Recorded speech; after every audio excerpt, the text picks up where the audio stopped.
If you're struggling with self-doubt and you're afraid to take that first step, I want you to know that you are not broken. There is nothing wrong with you. Your brain is just doing what a healthy brain does. You just haven't yet learned the tools to separate your thoughts from who you are. Remember, thoughts are not facts. You don't have to believe everything you think.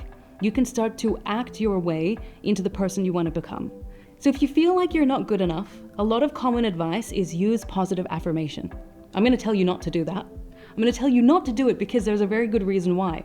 Positive affirmation, if you struggle with that first attribute of acceptance because you don't feel like you're enough, positive affirmation has been shown to backfire and make you feel worse. Why? Because you have a deep belief that you're not enough. So if you just tell yourself, I'm enough, I'm worthy, your brain is going to go, no, you're not. Who are you trying to fool? And it makes you feel even worse. So what we know from research is if you struggle with that feeling, don't use positive affirmation, use something else, which is called a growth-oriented statement.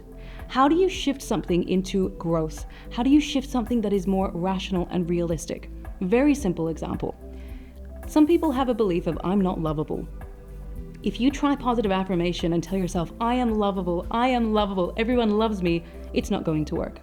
But if you were to say, the right people in my life will recognize the value that I bring, that is entirely accurate, and that is entirely rational, and your brain is more likely to believe it, and it changes how you feel. You see the difference? You're not faking it, you're sharing something that is more rational and real and focused on growth. That would be the very first tip. The second one is to be aware of the labels that we use.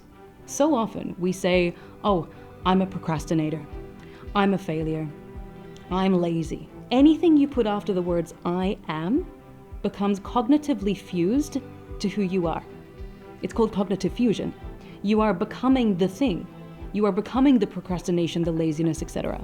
There's a really simple practice called cognitive diffusion, where you separate yourself from the thing. So instead of I am lazy, you might say, there are some behaviors in my life that seem to be very similar to laziness.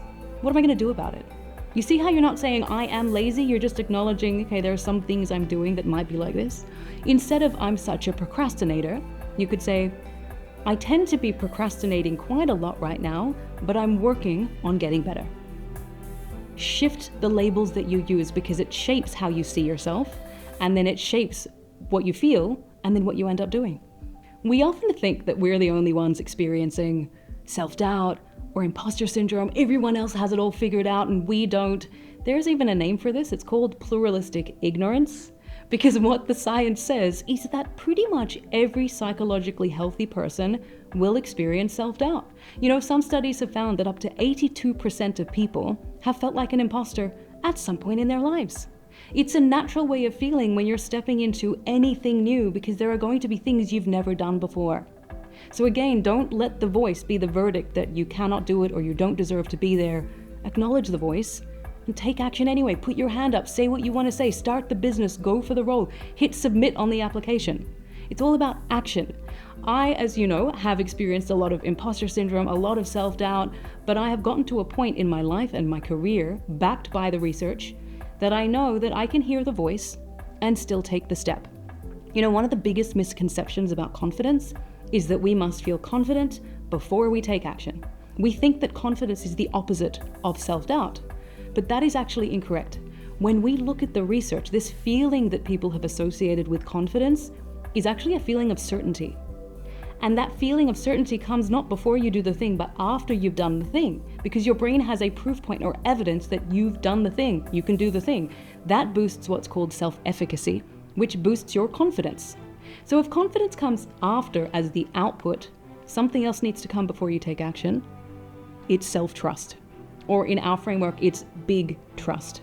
Believing, if we look at those 4 attributes, believing that you are worthy of it, you can do it, you'll figure it out. You will focus on what you can influence, and you trust that you'll be able to manage whatever emotions come with it. That is big trust that allows you to take action anyway, even when things are uncertain. And if things do not work out, that's okay. You trust yourself to bounce forward anyway.